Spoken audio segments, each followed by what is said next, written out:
I apologize if I've hurt the feelings of any Christians. It was just a reply to Dr. William Campbell's book. Brother has asked a very complicated question. The answer is very clear. Major minor religion not prohibited. Ask me a direct question, I'll be too willing to give you a reply. Is milk veg or non-veg? If this was not done, life on the earth would have ceased to exist. Then could you please prove it authentically? The word Trinity doesn't exist. सीधी सी बात है. Smoking is prohibited. That's final. I hope I have answered properly. It's illogical and unscientific. That does not mean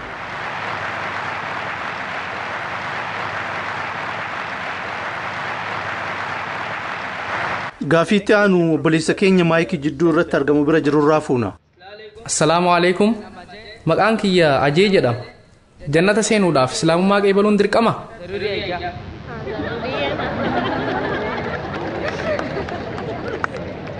The brother asked the question that is it compulsory to accept Islam to go to Jannah? Obboleessi jannata seenuudhaaf amantii islaamummaa fudhachuun dirqama jedhee gaafate. Gaafiin isaa tun akka waan gara kutaa itti aanu darbuudhaaf qabxii gaarii argachuun narratti dirqama jechuuti. Qormaata darbuu yoo barbaadde yoo xiqqaate qabxii ittiin darban argachuu qabda. Jannataan wal qabatee gara jannataa seenuudhaaf ulaagaan barbaachisu suuratul Asr suuraa 103 aayaa 1 haga 3 irratti ibsamee jira. Wal asr innal insana lafi khusr illa alladhina amanu wa amilu salihati wa tawasaw bil haqqi wa tawasaw bis sabr. By the token of time, Yerooniin kakadha dhugumatti namni hongoo keessa jira. Isaan amanan gaggaarii dalagan haqa walii dhaamanii fi obsa walii dhaaman malee warri kuwwan hundi hongoo keessa jiran jedhe. Namni tokko gara jannataa seenuudhaaf yoo xiqqaate ulaagaa 4 guutuu qaba. Yoo xiqqaate inni dura amanuudha. Imaana qabaachuudha. Imaana qabaachuu yoo jedhamu rabbii tokkichatti amanuu, Nabi Muhammad sallallahu alaihi wasallam ergamaa xumuraa ta'uu isaanii amanuu fi kan kana fakkaatan of keessaa qaba. Inni lammataa dalagaa gaarii dalaguudha. Imaana qabaachuudhaan cinatti dalagaa gaariis qabaachuu qabda. Amala saalihaat inni sadaffaan watawaasaw bil haq haqa walii dhaamuudha. Afraffaan ammoo obsa walii dhaamuudha. Nama gara jannataa deemuu barbaadu hundaaf yoo xiqqaate ulaagaan afran kunniin barbaachisaadha. Rabbiin subhaanahu wa ta'ala yoo fedhe badii hunda namaa dhiisuu ni danda'a. Garuu badii shirkii wal qabate dhiifaman godhu. Rabbiin suuraa An-Nisaa suuraa 4 aayaa 48 irratti akkasumas suuraa An-Nisaa suuraa 4 aayaa 116 irratti dhugumatti Rabbiin isatti waaqindeeffamu hin araaramu. Waan sanii gadi nama fedheef ni araarama jedha. Namni badii shirkii qabdu dalage badii akkaan guddaa dalage. Shirkiin badii gurguddaadha. Yoo shirkii dalagde carraan ati jannata seenuuf qabdu hin jiru. Badiiwwan kaawwan Rabbi yoo fedhe dhiifama ni godha. Yoo gara jannataa deemuu barbaadde yoo xiqqaate ulaagaan 4 guutamuu qaba. Imaana, dalagaa gaarii, nama toltutti ajajuu akkasumas nama obsarratti ajajuudha. Obboleessa jannata seenuu barbaaddaa? क्या आपको जन्नत में जाने का है? हाँ जाने का आपको? मैं इसके लिए बोल रहा हूँ, मेरे दिल से बोल रहा हूँ, मैं कलमा माशाअल्लाह obboleessi jannata seenuu barbaada. The brother wants to go to Jannah. Kanaafuu shahaadaa jechuu barbaada. Obboleessi islaamummaa akka fudhatu namni si dirqamsiisee jira? क्या कौन आपको जबरदस्ती कर रहा है? कुछ भी नहीं कोई जबरदस्ती नहीं, कोई माली दबाव Maallaqaan namni si dirqamsiisee jira? नहीं नहीं नहीं कोई आपको जबरदस्ती कर रहा है, जोर जबरदस्ती कोई भी नहीं आप आपके दिल से कबूल करना चाहते? या सब जन अच्छा अच्छा बात सिखा रहे हैं इस्लाम में, मेरे को इसके लिए पसंद हो गया ले एक ही भगवान है. Maashaallah obboleessi islaamummaa keessa barumsota gaggaariitu jira. Akkasumas islaamummaa keessa gooftaa tokko qofatu jira. Kanaafuu islaamummaa fudhachuu barbaada jedhe. बुत परस्ती गलत है? हाँ बुत परस्ती आइडल वर्शिप हाँ गलत है. गलत है. आप मानते हैं क्या मोहम्मद सल्लल्लाहु अलैहि वसल्लम आखिरी पैगंबर है? मोहम्मद सल्लल्लाहु अलैहि वसल्लम हाँ मोहम्मद सल्लल्लाहु अलैहि वसल्लम पैगंबर है अल्लाह के, आप मानते हैं? मानते माशाल्लाह. सो मैं इंशाल्लाह मैं कलमा पढ़ाऊंगा हाँ और आप उसको दोहराए हाँ और इंशाल्लाह मैं दुआ करूंगा अल्लाह आपको जन्नत में डाले. Yes thank you. अशहदु अशहदु अल्लाह अल्लाह इलाहा इलाहा इल्लल्लाह इल्लल्लाह व अशहदु वशहदु अन्ना अन्ना मुहम्मदन मुहम्मदन अब्दुहु अब्दुहु व रसूलुहु. व रसूलुहु. मैं गवाही देता हूँ मैं गवाही देता हूँ कि अल्लाह के अलावा अल्लाह की इरवा का कोई माबूद नहीं कोई माबूद नहीं और और मोहम्मद मोहम्मद सल्लल्लाहु अलैहि वसल्लम उसके बंदे और पैगंबर है. है. माशाल्लाह आप मुसलमान हो चुके. सर जी हाँ. मेरे को एक नाम रख लो. अच्छा Obboleessi keenya maqaa gaarii akka isaaf eeru na gaafata. Road पे एक नाम पूछते हैं, इसके लिए मेरे को भी बोलने नहीं आ रहा हूँ। आपका नाम क्या है अभी? मेरा नाम अजय कुमार। अजय कुमार। या भाई साहब का नाम अजय कुमार है, तो मैं ऐसे कोशिश करूंगा। आप अपने आप को अब्दुल्ला बुला सकते हैं। अब्दुल्ला मतलब Thank you. The servant of God, यानी अल्लाह के बंदे को कहते अब्दुल्ला, सर्वेंट ऑफ गॉड। और मैं दुआ करूंगा कि अब्दुल्ला इंशाअल्लाह अल्लाह ताला आपको जन्नत नसीब फरमाए। आमीन। थैंक यू, आमीन। आपके लिए दुआ मांगेगा, इसकी जन्नत के लिए दुआ मांगेगा। Thank you. Gaaffii itti aanu maayikii warra dhiiraa kan gara duubaatti dargamurraa fuuna. Hayyoo buleessa. Akkam ooltan, an Dr. Maatiiw jedhama. Akkasumas an weebsaayitii Christian.com jedhamu keessatti isiniin hirmaadha. Weebsaayitiin kun qaama Christian Ministry Internationaliiti. Doktara fayyaa ta'uu kiyyaan cinatti nagaya waan barbaaduuf gara iddoo kanaa dhufe. Akkuma atuu dubbatte nageenyi kan keessaatis kan alaatis ni jira. Anii fi namoonni miiliyoonaan lakkaa'aman kan biroo eega badii raawwanneen booda argamne, takkaa'uu lammata dhalanne, badii sanirraa gooftaa keenyatti deebine. Akkasumas Yesus Kiristoos namni badii takka illee hin qabne sun badii kiyya cufaaf gatii guutuu naaf kafale. Qaanfii kiyyaa fi badii kiyya masqala gubbaatti fannifamuu narraa fuudhe. Anaaf jecha du'e. Sababa saniif an nagaya argadhe. Nageenyi sun ammoo nageenya beekamuu fi kan bara baraati. Wanti an amma beekuu barbaadu nageenya an qabu kana nageenya hubatamuu danda'uu fi kan bara baraa ta'e kana narraa fuudhuu barbaadda? Deebisaa naaf kennuu dandeettaa? Would you like to take away that peace which I have, which is a peace which passes understanding? And can you answer that? Thank you. Brother, that's a very good question. He is Dr. Matthew. He's got a website and organization called Creation. obboleessi gaafii gaarii gaafate. Inni Dr. Maatiiw jedhama. Weebsaayitii fi dhaabbata Creation jedhamu qaba. Akka inni jedhutti nagaya duruma argatee jira. Nagaya keenya kana irrattis hirmaachuuf dhufe. Nagaya kana Iyyasuus Kiristoos alayhissalaam irraa argadhe jedha. Innis badii isaatiif jecha masqala irratti du'e. Nagaya qabu kana narraa fudhachuu barbaaddaa jedhee na gaafate. Obboleessi, an nagaya kee sirraa fudhuu hin barbaadu. Wanti an barbaadu nagaya sobaati qabdu kana sirraa fuudhee nagaya dhugaasiif kennuudha. Ani Yesus Kiristoos nageenyi Rabbii sarraa jiraatu nin jaaladha, nin kabaja, nin hordofas. Wanti an beekuu barbaadu ati hoo Yesus Kiristoos ni jaalatta moo hin jaalattu? You also love Jesus Christ or not? I am asking you. Eeyyeen. Wanti an si gaafadhu Yesus Kiristoos waaqa akka ta'e amantaa? Eeyyeen. Hayyee obboleessi, amma yookaa situ nagaya dhugaa argata yookaa ammoo anatu gara nagaya keetii dhufa. Waliigallee? Hayyee. Nageenya ati qabatte kan dhugaa yoo ta'e nagaya kiyya kana dhiisee nagaya kee fudha.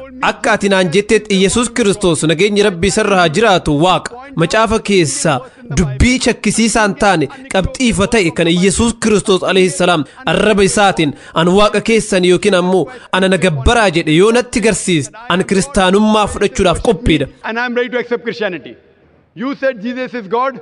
Ati Yesus waaqa jette. Amantiin Islaamummaa amantiilee kiristaanummaan ala jiran keessaa amantii Yesus Kiristoositti amanuu dirqama godheedha. Muslimni tokko yoo Yesus Kiristoositti nageenya Rabbii sarraa jiraatu hin amanne musliman jedhamu. Ergamtoota Rabbii gurguddaa keessaa tokko akka ta'e ni amanna. Inni Masiihii yookiin Kiristoos ta'uu isaa ni amanna. Mu'ujizaadhaan osoo sanyiin dhiiraa itti hin makamin haadharraa qofa akka dhalate ni amanna. Kana kiristaanonni ammayyoofne jedhanu hin amanan. Hayyama Rabbiitiin wantoota du'anitti lubbuu deebisuu isaa ni amanna. Namoota dhukkubsatan kan ija hin qabnee fi kan barasa gogaa qaban hayyama Rabbiitiin fayyisuu isaa ni amanna. Muslimtootaa fi kiristaanonni haga bakka kanaa waliin deemna. Bakki itti adda baanu akkuma atuu jette kiristaanonni hedduun isaanii Iyyasuus Kiristoos aangoo waaqummaa fudhatee jira jedhanii amanu. Macaafa guutuu keessa bakki Iyyasuus Kiristoos nageenyi Rabbii sarraa haa jiraatu arraba isaatiin an waaqa keessan yookiin ana nagabbaraa jedhan jiru. Yoo dubbii tana kan natti mul'istu taate an kiristaanummaa fudhachuudhaaf qophiidha. Kanaafuu eega inni kanan jedhini ati maaliif waan sanitti amanta?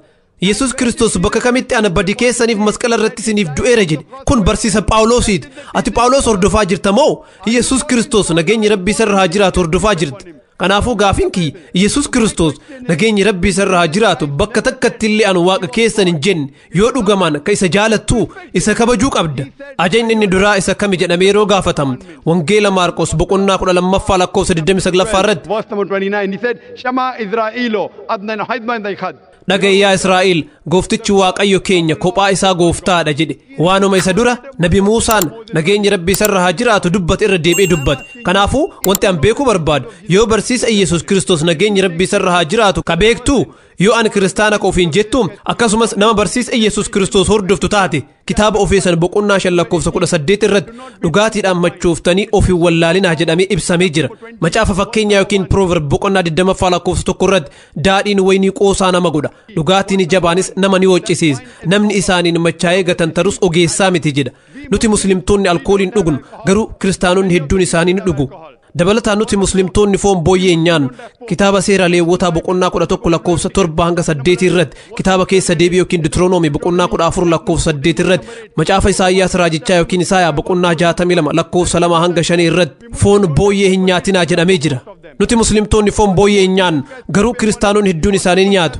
Dabalataan Yesuus Kiristoos akka wangeela Luqaas boqonnaa 2:21 irratti gaafa guyyaa 8 guutu kittaaname nuti muslimtoonni ni kittaanan garuu kiristaanonni hedduun hin kittaanatan. Kiristaana jechuun nama barsiisa Yesuus Kiristoos nageenyi Rabbii isarra haa jiraatu hordofu jechuu yoo taate nuti muslimtoonni isinii kiristaana ofiin jedhu caala kiristaana. Haala dubbii kanaatiin ani kiristaana jedhee of waamuu kiyyaan nin boona. Kanaafuu bakka ati Yesuus Kiristoos nageenyi Rabbii isarra haa jiraatu hordofaa jira jettuu fi isa gabbaraa jira jettu isa kamiree? Dr. Zakir Naik, gaafin kiyya nagee irratti hundaa'a.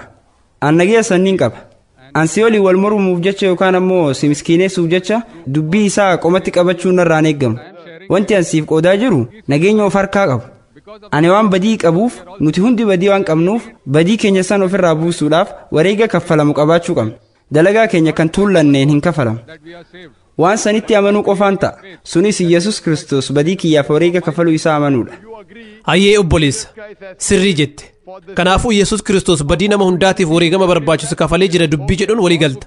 Eeyyaan sanitti ni amana. Hayyee kiristaanni akka keetii tokko dhufe jedhi yaadi. Innis Yesuus Kiristoositti ni amana. Namni kun yoo haadha warraa ta'e gudeede gara jannataa moo azaabaa deema? Mee maal jette? Kiristaanni tokko dhufee osoo haadha warraa ta'e gudeede namni sunis Yesuus Kiristoos badii isaatiif jecha masqala gubbatti akka du'e ni amana. Badii mata'es dalagu kafalameefii jira. Kanaafuu Yesuus Kiristoos badii isaatiif du'ee jira. Lakki. Maaliif obboleessa dalagaan ati dalagdu gara jannataa siin geessitu jettee jirtaa bara amantii keetu si geessa jette. Kanaafuu Yesuus Kiristoos badii keetiif akka du'e yoo amante dubartii gudeeddus saamtus namoota biroo cunqursitus gara jannataa ni deemtaa? Namichi sun kiristaanaa miti. Garuu Yesuus Kiristoositti ni amana. Kiristaanota hedduu kan aan beekutu jiru. Kana jechuun imaanni isaa sun imaana kijibaati. Macaafa keessattis shayxaannis Yesuusitti ni amana jedhamee barreeffamee jira. Garuu isa hin hordofu. Sirrii jette. Ati Yesuus Kiristoos ni hordoftaa? Kittaanattee jirtaa? Kittaanamtee jirtaa? Lakki hin kittaanamne. Eegasuu maaliif Yesuus Kiristoos hin hordofne ree? Yesuus Kiristoos guyyaa 8ffaa irratti kittaanate. Ati doktora fayyaati miti? Kittaanamuun fayyaa namaatiifuu gaarii akka ta'e ni beekta. Maatii kiyyaatu akkas na godhe. Kanaafuu ammallee kittaanachuu ni dandeetta. Homaa rakkoo hin qabu. Yoo barbaadde anuu si gargaara. Kun qabxii duraati. Qabxiin lammaffaa foon booyyee nyaataa obboleessa. Lakki. Maaliif hin nyaatin? Macaafa keessatti ibsamee jira. Kakuu moofaa keessatti ibsamee jira. Farshoo dhugdaa? Lakki. Gaariidha. Yesuus Kiristoos waaqa ta'uu isaanii amantaa? Yesuus Kiristoos waaqa bifa namaatiin gara dachii kanaa dhufe. Macaafa keessatti bakka kamitti ibsame? Lakkoofsa macaafaa isa kamtu kana jedha? Lakkoofsa macaafaa kamii? Eeyyan lakkoofsa macaafaa kamtu Yesuus Kiristoos matama isaatiin anu waaqa keessan jedhe? Laali namni tokko dhufee ati waaqa yoo siin jedhe inni waaqa ta'uu isaanii amantaa? Namni tokko anu waaqa yoo naan jedhe amanuu qabaa? Wanti beekamuu qabu Yesuus Kiristoos takkaa aangoo rabbummaa ofii isaatii hin fudhanne. Wangeela Maatiyos boqonnaa 19 lakkoofsa 16 fi 17 irratti namni tokko gara Yesuus dhufee barsiisaa gaarii wanti gaariin an hojjechuu qabu maali? Saniinis kan jireenya bara baraa ittiin argadhu jedhee gaafate. Yesuus Kiristoosis maaliif gaarii jettee na waamta? Waa'ee waaqa jedhamee waamamuu irraanfadhu. Maaliif gaarii jettee na waamta? Gaariin tokko qofatu jira. Innis waaqa gubbaa jira. Yoo jireenya bara baraa barbaadde ajajoota dalagaa irra oolchi jedheen. Yesuus Kiristoos jireenya bara baraa yoo barbaadde ani waaqa waan ta'eef anatti amanin jenne ani masqala irratti siif du'ee jiran jenne wanti inni jedhe yoo jireenya bara baraa barbaadde ajajoota yookiin abboommota dalagaa irra oolchi jedhe. Ajajamoonni sunniin maali? Hatuu hin qabdu, alkoolii dhuguu hin qabdu, jaartii namaa irratti sagaagaluu hin qabdu. Ajajoonni jiran wantoota dalagamuu qabanidha. Dalagaa keettu jannata si geessa. Yesuus Kiristoos takka rabbii keessan hin jenne. Kanaafuu ati maaliif Yesuus Kiristoosin nageenya Rabbii isarra haa jiraatu Rabbi jettaan? Ati barsiisa isaatis hordofaan jirtu. Mormii kanaaf jecha Yesuus gooftaa miti jechuu hin danda'u. Anonni tiyya keessaa nagee qaba. Nagee san ummataaf qooduu barbaada. And that peace I want to share. obbolees namoonni sheeyxaana gabbaran akka jiran beektaa namoonni sunniin sheeyxaana gabbaruudhaan nagaa argataa jirra jedhan sun nagaa kijibaati kanaafuu an nagaa sobaa keessa jirtu keessaa si baasee gara dhugaa si fiduu barbaada nagaa kan ati jedhaanii jirtu dhugaan yoo laallamu nagaa miti ati waaqa kijibaa gabbaraa jirta Yesus Kristos nageenyi rabbi sirra haa jiraatu takka ani waaqa jedhee hin dubbanne kanaafuu waaqa kijibaa gabbaraatiin akkuma warri sheeyxaana gabbaraa nagaa qabna jedhan garuu kan dhugaan nagaa hin qabneessan atis nagaa qaba yoo kan jettu taate an nagaa kijibaa keessa jirtu keessaa si baasee gara nagaa dhugaas galchuu barbaada sababni isaa an ofii kiyya kiristaana dhugaa akka ta'uuf amana kiristaana jechaan nama barsiisa Yesus Kristos hordofu jechaa yoo taate an namoota kiristaana ofiin jedhan caala kiristaana jedhuuf waama Yesus Kristos arraba isaatiin wangeela Yohaannis boqonnaa 16 lakkoofsa 12 hanga 14 irratti ani waan baay'ee kan isinitti himuu qaba ammaaf garuu baachuu hin dandeessan hafuurri dhugaa sun yommuu dhufu gara dhugaa hundumaa isin geessa inni waan dhaga'u dubbata malee of keessaa fuudhee hin dubbatu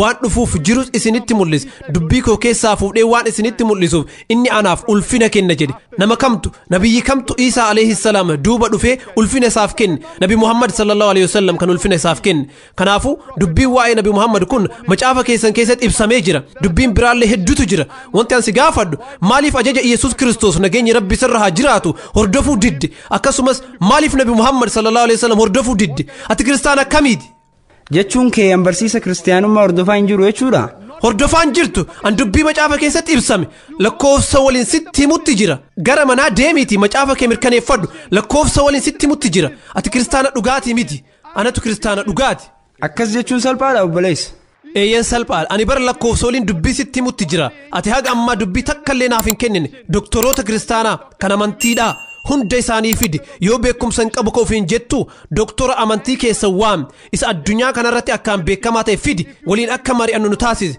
namni sun garuu beekumsa jabaa qabaachuu qaba nama karaa irraa qabdeen fidin nama ummata hawachuu danda'u ta'uu qaba nama hordoftoota hedduu qabu ta'uu qaba indiyaa keessatti nama beekamaa jedhamu addunyaa irrattis nama beekamaa jedhamu fidi waliin akka mari'annu nu taasise waan ammaan si gaafadhe hunda isaan gaafadhu isa macaafa keessatti dubbii nama hin mamsiisneen dubbii nama hin shakkisiisneen Yesus Kristos arraba isaatiin bakka kamitti an waaqa keessan yookiin ammoo ana gabbaraa jedhe gaafii tan isaan gaafadhu an Dr. Zakir Naik deebii gaafii kana argannan qajeela kiristaanummaan hin fudha maxxansa macaafa yookiin vershin barbaadde keessaa dubbii mamsiisaa hin taane dubbii shakkii hin qabne bakka Yesus Kristos nageenyi rabbi sirra haa jiraatu matama isaatiin an waaqa keessan yookiin ana gabbaraa jedhe yoo natti mul'iste anis waaqa ta'uu isaaniin fudha garuu dubbiin takkallee kan akkas jedhu hin jiru wanti ati godhaa jirtu barsiisa Yesus Kristos nageenyi rabbi sirra haa jiraatu hordofuu miti barsiisa bataskaana hordofaa jirta waan Yesus Kristos nageenyi rabbi sirra haa jiraatu jedhee miti kanaafuu obboleessa yabooti nagaya kijibaa qabattee jirtu gadhiisii keessaa bahi nagaya dhugaa kan fedhinnaa kee rabbii olaanitti kennitutti makam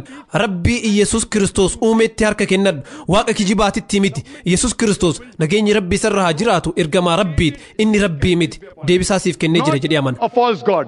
Jesus Christ, peace be upon him, was a messenger of God, but he was not God. Hope that answers the question. Yes, sister.